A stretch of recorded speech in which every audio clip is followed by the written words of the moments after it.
স্থানীয় ৰাইজে কোৱাৰ মতে ইয়াত যে ৰেলৱে ট্ৰেকত আইডি বোমা ব্লাষ্ট কৰি পেলাই এটা অশান্তিৰ বাতাবৰণ সৃষ্টি কৰিবলৈ চেষ্টা কৰিছে। এইটো মই কঠোৰ ভাষাৰে মই গৰিহণা দিছোঁ।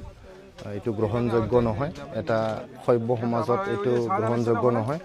আৰু যেহেতু আমি বড়োলেণ্ড অঞ্চলত 40-50 বছৰ ধৰি অশান্তি দেখিলোঁ, ইয়াতে সদায় বোমা বাৰুদ, ইয়াতে AK-47 গুলি, মানুহ হত্যা কৰা বা ঘৰ জ্বলোৱা, ৰিলিফ কেম্প বহুত দেখিলোঁ আমি। এতিয়া আৰু এইটো শোভা নিদিয়ে এইটো সভ্য সমাজত। আৰু যেহেতু বড়োলেণ্ড অঞ্চলত শান্তি ঘূৰি আহিছে, এতিয়া এনেকুৱা যে ঘটনা ইয়াতে কৰিলে এইটো মই গৰিহণা দিছোঁ। আৰু UPPL তৰফৰ পৰা আমি এইটো গৰিহণা দিছোঁ। আমি প্ৰশাসনক অনুৰোধ জনাইছোঁ যাতে যোনে এই ঘটনাটো কৰিলে তেখেতসকলক তদন্ত কৰি উলিয়াই উচিত শাস্তি যাতে বিহে, এইটোৰ কাৰণে আমি প্ৰশাসনক অনুৰোধ জনাইছোঁ।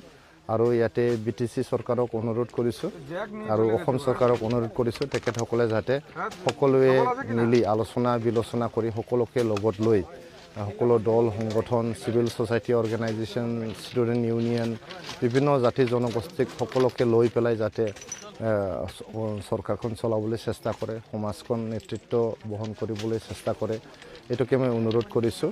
আৰু যাতে আমাৰ বড়োলেণ্ড অঞ্চলত অশান্তিটো কোনো পৰ্যায়ত যাতে ঘূৰি আহিব নোৱাৰে, তাৰ কাৰণে তেখেতসকলক সকলো যে কৰণীয় কাম আছে এই কৰণীয় কামবিলাক মই কৰিবলৈ তেখেতসকলক অনুৰোধ কৰিছোঁ।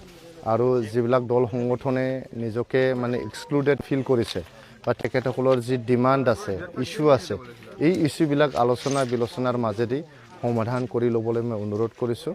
আমি নৱপ্ৰজন্মক এটা শান্তিৰ সমাজ আমি দি যাব লাগিব।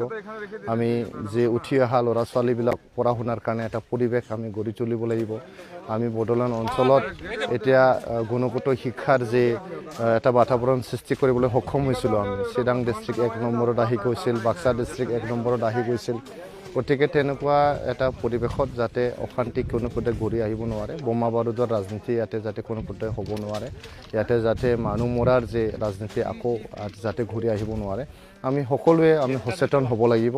আমি নাগৰিক সমাজ সচেতন হ'ব লাগিব, ছাত্ৰ সংগঠনবোৰ সচেতন হ'ব লাগিব।